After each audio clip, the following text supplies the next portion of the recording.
Akira Kurosawa is widely regarded as one of the most legendary film directors of all time, influencing countless directors and paving the way for cinema to be shared on a global level. He is well known for making samurai films such as Yojimbo, Sanjuro, Seven Samurai, and Throne of Blood, all of which are considered to be some of the greatest films of all time. Despite working in a variety of genres and tones, like the low-key romance film One Wonderful Sunday, Kurosawa is mostly associated with the samurai epic, and none of his films feel more epic than his last one, Ran. Released in 1985, Ran is one of Kurosawa's later films, but also regarded as one of his best. Ran is an adaptation of Shakespeare's King Lear, but set in feudal Japan. This isn't the first time Kurosawa has done this, as Kurosawa also directed the Samurai Macbeth adaptation, Throne of Blood, almost 30 years prior. Ran wasn't originally conceived as a King Lear adaptation, but rather formed into one as he realized the similarities and then took further inspiration from the Shakespeare story. Because of its relation with Shakespeare, Ran is a deeply moving tragedy unlike any others. Ran tells the story of a warlord who decides to give his land up to his 3 children due to his encroaching aging. What follows is a bloody feud between the brothers and their father over power, control, and territory. I'm not an expert on Japanese etymology, but from my research, the title Ran can translate to chaos, rebellion, disturbed, confused, or disorder. Essentially, all of those combined is a great way to describe this film. Kurosawa is known for being a very focused auteur, with each aspect of his film carefully planned out by his wishes, so the way that chaos is portrayed in Ran is very controlled chaos. Kurosawa, outside of being a filmmaker, was also a painter, and he hand-painted the storyboards for Ran, so he pre-planned this chaos and spectacle with precision. Speaking of painting, this film is often compared to a painting because of its incredible composition and vibrant colors. Kurosawa clearly used his painter expertise when designing this film, crafting one of the most visually stunning films ever made. Many people know that Akira Kurosawa was going blind by the time he made Ran, which almost elevates how visually masterful the film is. However, it is hard to determine to what extent, because blindness is very much a spectrum and legally blind can mean many different things.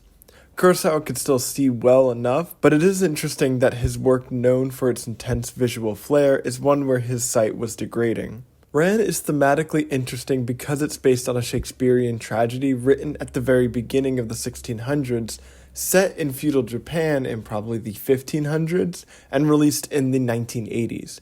So it's portrayed with the context of all 3 of those. Shakespearean plays are so timeless because of their intrinsic tragedies that display aspects of the human condition outside of solely just their current context. The feuds in Ran portray the hatred, betrayal, and selfishness of human behavior and man's hateful lust for power. However, adding in the context of the 1980s, we can see the influence of the Cold War and Japan's recovery from nuclear weaponry on the themes and events of Ran, and use the context of feudal Japan to elevate this. The samurai were known for their code of Bushido, a sort of warrior philosophy with a focus on honor and integrity of the warrior. Samurai are well known for committing seppuku, a ritualistic suicide brought on to ensure and preserve the samurai's honor. Bushido spoke of many aspects of the life as a warrior, from dying honorably in combat, to weapons mastery, to life philosophies like detaching from material things and duties to one country or clan. I claim to be no expert on Bushido. It is a complex ideology with hundreds of years of history and changes, as well as regional differences. My point is rather to highlight the code's general ideals about honor and integrity. Samurai were both a warrior and a social status, and defending your clan and fighting honorably were core tenets.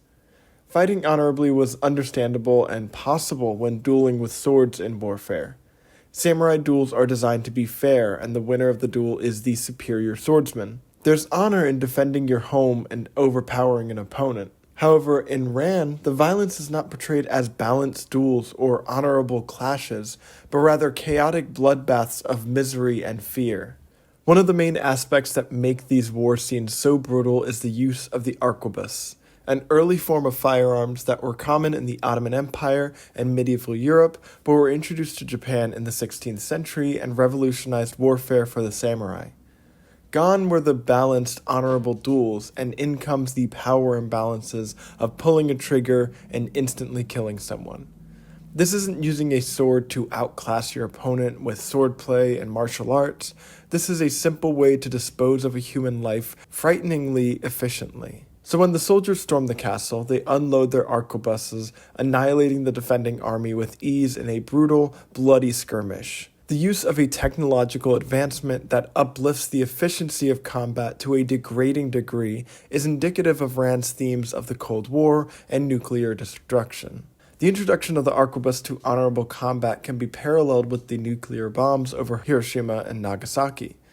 Guns being used in combat made swords obsolete and changed the art of warfare into a simple click-and-kill bloodbath. The honor of the fight is gone. There's no facade of integrity within battle. Now there's just cold and brutally easy murder. In the 1940s, the advancements of technology started making warfare more and more grotesque. Guns were now the norm, but there were more and more powerful guns. Automatic weapons, landmines, grenades and other explosives, chemical warfare, and all of these culminated into the bomb. After Hiroshima and Nagasaki, the world knew that war would never be the same.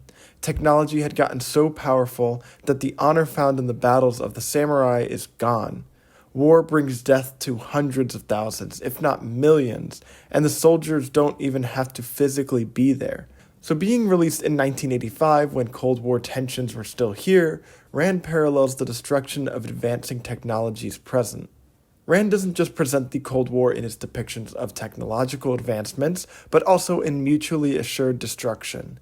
During the Cold War, the superpowers of the United States and the Soviet Union were at odds, but never fully went to war with each other because both had access to nuclear weaponry, and thus if one instigated an attack, the other would match it and both nations would be completely leveled. Paradoxically, this made having nuclear weapons equate to higher security and safety. Rand portrays this in its large-scale action scenes. The film depicts the warring brothers showing up for the climactic battle in separate armies, staring at each other through telescopes. The tension in these scenes doesn't come from the battle itself, but rather in the waiting and flexing of their massive armies. Each army knows that if they attack, devastation will ensue and everyone will die. It is a waiting game for someone else to make a move, just like the mutually assured destruction of the Cold War. I think this connection to the Cold War is interesting in the context of the story as well, because these warring armies are feuding over essentially a familial beef.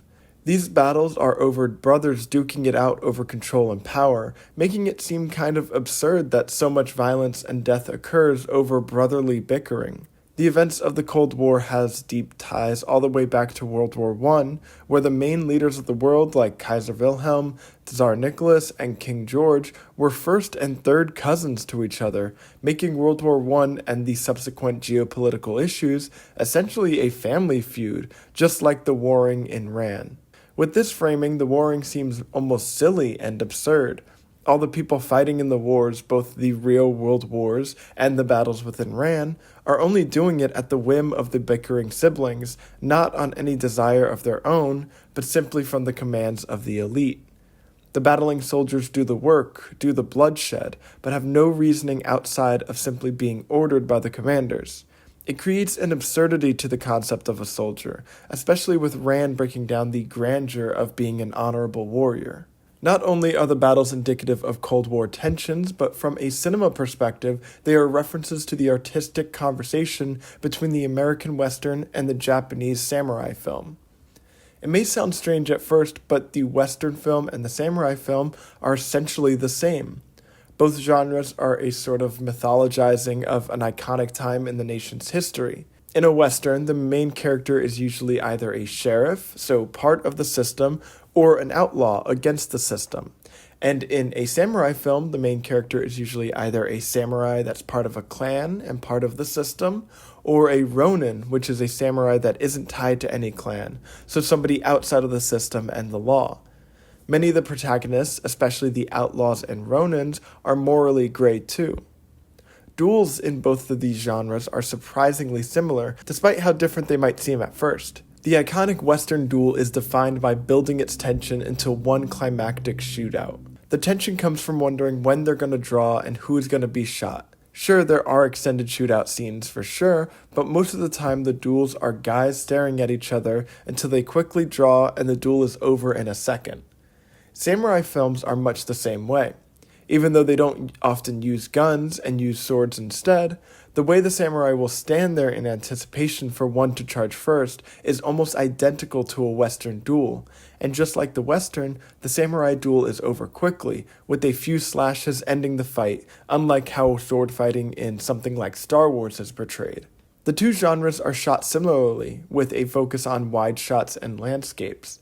Many samurai films were inspired by the early westerns of directors like John Ford, and then in turn, the later westerns, like the works of Sergio Leone, were also inspired by the samurai films from Akira Kurosawa. Many Western films are directly remakes of samurai films, and just replace the swordsmen with cowboys. A Fistful of Dollars is a direct remake of Kurosawa's samurai film Yojimbo. The Western team-up film The Magnificent Seven is again a remake of Kurosawa's masterpiece Seven Samurai. So the two genres are always in conversation with each other, and the potential energy of the static tension is prevalent in Ran when the armies are staring each other down. Despite the change in scale and context, this climax of Ran is essentially the same concept as the climax in, say, The Good, the Bad, and the Ugly. But Ran ends the tension in a way you might not expect. In the film, these large armies lining up is almost a promise of a bombastic, climactic battle of epic proportions, but that is not how the film ends. The earlier set pieces display the horrid brutality of violence and warfare, and Kurosawa reminds us that the themes of Ran are tied to that by having an almost underwhelming end to the climax, with a few people riding away and then the father and brothers getting killed uneventfully in the middle of a clearing. There's no Lord of the Rings-esque bombastic battle, just a simple assassination. It's almost as if the tension of these armies draws you in and excites you for the ensuing battle, only to slap you across the face and remind you that the violence portrayed isn't to be glorified, but to be feared and hated. Towards the middle of the film, the patriarch has to flee the castle and hide in a random person's home after the castle gets raided.